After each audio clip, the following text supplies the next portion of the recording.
Hello hi friends, ಎಲ್ಲರಿಗೂ ನಮಸ್ಕಾರ. Welcome back to my channel.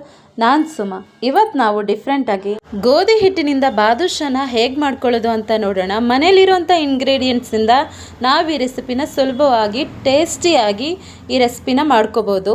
ಮೈದಾ ಹಿಟ್ಟಿನಿಂದ ಮಾಡುವಂಥ ಬಾದುಷಾಗಿಂತ ಈ ರೆಸಿಪಿ ಟೇಸ್ಟಿಯಾಗಿ, ಸಾಫ್ಟಾಗಿ, ಜ್ಯೂಸಿಯಾಗಿ ಬರುತ್ತೆ. ಬಾದುಷಾ ರೆಸಿಪಿನ ಹೇಗೆ ಮಾಡೋದು ಅಂತ ನೋಡ್ಕೊಳ್ಳೋಕೆ ಮುಂಚೆ ನೀವು ನನ್ನ ಚಾನಲಲ್ಲಿ ಮೊದಲನೇದಾಗಿ ವಿಡಿಯೋ ನೋಡ್ತಾ ಇದ್ರೆ ಪ್ಲೀಸ್ ಸಬ್ಸ್ಕ್ರೈಬ್ ಮಾಡ್ಕೊಳ್ಳಿ ನನ್ನ ಚಾನಲ್ನ. ಈಗ ಬಾದುಷಾ ರೆಸಿಪಿಗೆ ಏನೇನು ಬೇಕು ಅಂತ ನೋಡೋಣ. ಮೊದಲನೇದಾಗಿ ನಾನಿಲ್ಲಿ 1 ಕಪ್ ಅಷ್ಟು ಗೋಧಿ ಹಿಟ್ಟನ್ನು ತಗೊಂಡಿದ್ದೀನಿ. 2 ಟೇಬಲ್ ಸ್ಪೂನ್ ಅಷ್ಟು ನಾನಿಲ್ಲಿ ತುಪ್ಪನ ಸೇರಿಸ್ತಾ ಇದ್ದೀನಿ. ನಿಮಗೆ ತುಪ್ಪ ಬೇಡ ಅಂದರೆ ಎಣ್ಣೆ ಕೂಡ ಸೇರಿಸ್ಕೋಬೋದು. ಅರ್ಧ ಟೀ ಸ್ಪೂನ್ ಬೇಕಿಂಗ್ ಪೌಡರ್, 1 ಚಿಟಿಕೆಯಷ್ಟು ಉಪ್ಪು.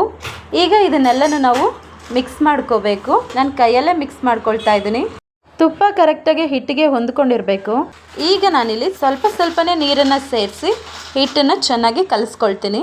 ಗಂಟಿಲ್ದೇ ಇರೋ ರೀತಿಯಲ್ಲಿ ಚಪಾತಿ ಹಿಟ್ಟಿನ ಅದಕ್ಕೆ ಇದನ್ನು ಚೆನ್ನಾಗಿ ಕಲಿಸ್ಕೊಂಡು ನಾನು 15 ನಿಮಿಷದವರೆಗೂ ಇದನ್ನು ಸಪ್ರೇಟಾಗಿ ಎತ್ತಿಟ್ಕೊಳ್ತೀನಿ. ಈ ಕನ್ಸಿಸ್ಟೆನ್ಸಿಲಿದ್ರೆ ಸಾಕು. ನೋಡ್ತಾ ಇರ್ಬೋದು, ಈಗ ಸಾಫ್ಟ್ ಆಗಿದೆ. ಈಗ ಒಂದು ಗ್ಯಾಸ್ ಮೇಲೆ ಒಂದು ಕಡಾಯಿ ಇಟ್ಕೊಂಡು 1 ಕಪ್ಪಷ್ಟು ಸಕ್ಕರೆನ ನಾನಿಲ್ಲಿ ಸೇರಿಸ್ತಾ ಇದ್ದೀನಿ. 2 ಕಪ್ಪಷ್ಟು ನೀರನ್ನು ನಾನಿಲ್ಲಿ ಆ್ಯಡ್ ಮಾಡ್ತಾ ಇದ್ದೀನಿ. ಈಗ ಇದನ್ನು ಚೆನ್ನಾಗಿ ಮಿಕ್ಸ್ ಮಾಡಿಕೊಂಡು ಒಂದು 10 ನಿಮಿಷ ಇದನ್ನು ನಾನು ಚೆನ್ನಾಗಿ ಕುದಿಸ್ಕೊಳ್ತೀನಿ. ನೋಡ್ತಾ ಇರ್ಬೋದು, ಈಗ ಚೆನ್ನಾಗಿ ಕುದೀತಾ ಇದೆ. ಈಗ ನಾನಿಲ್ಲಿ ಒಂದು 2 ಏಲಕ್ಕಿನ ಕ್ರಷ್ ಮಾಡಿ ಹಾಗೆ ಹಾಕ್ಕೊಳ್ತಾ ಇದ್ದೀನಿ. ಇದನ್ನು 2 ನಿಮಿಷ ಕುದಿಸ್ಕೊಂಡು ಆಫ್ ಮಾಡ್ತೀನಿ. ಇಷ್ಟು ಸಾಕು. ಈಗ 15 ನಿಮಿಷ ಆಗಿದೆ. ಹಿಟ್ಟನ್ನು ನಾವು ಇಲ್ಲಿ ಚೆನ್ನಾಗಿ ನಾದ್ಕೋಬೇಕು. ಸಾಫ್ಟಾಗಿ ಬರಬೇಕು ಹಿಟ್ಟು. ಈಗ ನಾನು ಇದನ್ನು ರೋಲ್ ಮಾಡ್ಕೊಳ್ತಾ ಇದ್ದೀನಿ ಈ ರೀತಿಯಾಗಿ. ಈಗ ಒಂದು ಚಾಕುವಿನ ಸಹಾಯದಿಂದ ಇದನ್ನು ಕಟ್ ಮಾಡ್ಕೊಳ್ತಾ ಇದ್ದೀನಿ. ನಾನು ಅರ್ಧ ಮಾತ್ರ ತೊಗೊಂಡಿದ್ದೀನಿ.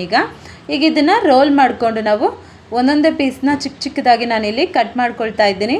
ಈಗ ನಮ್ಗೆ ಯಾವ ಸೈಜಿಗೆ ಬೇಕೋ ಆ ಸೈಜ್ಗೆ ನಾವಿಲ್ಲಿ ಉಂಡೆನ ಮಾಡಿಕೊಂಡು ಬಾದುಷಾನ ರೆಡಿ ಮಾಡ್ಕೋಬೇಕು. ಈ ರೀತಿಯಾಗಿ ಪ್ರೆಸ್ ಮಾಡಿ ನಾನಿಲ್ಲಿ ಬಾದುಷಾನ ರೆಡಿ ಮಾಡ್ಕೊಳ್ತಾ ಇದ್ದೀನಿ. ಇದೇ ರೀತಿಯಾಗಿ ನಾನು ಎಲ್ಲ ಬಾದುಷಾನ ಕೂಡ ನಾನು ರೆಡಿ ಮಾಡಿ ಸಪ್ರೇಟಾಗಿ ಎತ್ತಿಟ್ಕೊಳ್ತೀನಿ. ಈಗ ನೋಡ್ತಾ ಇರ್ಬೋದು, ಎಲ್ಲ ರೆಡಿಯಾಗಿದೆ. ಈಗ ಗ್ಯಾಸ್ ಮೇಲೆ ಒಂದು ಕಡಾಯಿ ಇಟ್ಕೊಂಡು ನಾನಿಲ್ಲಿ ಎಣ್ಣೆನ ಹಾಕಿದ್ದೀನಿ. ಈಗ ಒಂದೊಂದೇ ಬಾದುಷಾನ ನಾನು ಅದರೊಳಗಡೆ ಹಾಕ್ಕೊಳ್ತಾ ಇದ್ದೀನಿ.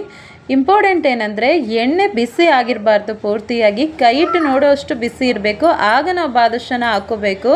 ಇಲ್ಲ ಅಂದರೆ ಅದು ಪೂರಿ ಥರ ಆಗಿಬಿಡುತ್ತೆ. ಬಾದುಷಾ ಸರಿಯಾಗಿ ಬರೋದಿಲ್ಲ. ಹೀಗೆ ನೋಡ್ತಾ ಇರ್ಬೋದು, ನಾನು ಇದನ್ನು ಚೆನ್ನಾಗಿ ಫ್ರೈ ಮಾಡ್ಕೊಳ್ತಾ ಇದ್ದೀನಿ. ಇದು ಗೋಲ್ಡನ್ ಕಲರ್ ಬರೋವರೆಗೂ ನಾವು ಇದನ್ನು ಫ್ರೈ ಮಾಡಿಕೊಂಡು ಸಪ್ರೇಟಾಗಿ ತೆಗೆದಿಟ್ಕೋಬೇಕು. ಈಗ ಇದು ರೆಡಿ ಆಗಿದೆ. ಈಗ ಇದನ್ನು ನಾನು ಬಿಸಿ ಇರೋವಾಗಲೇ ಸಕ್ಕರೆ ಪಾಕಕ್ಕೆ ನಾನು ಇದನ್ನು ಹಾಕ್ಕೊಳ್ತಾ ಇದ್ದೀನಿ.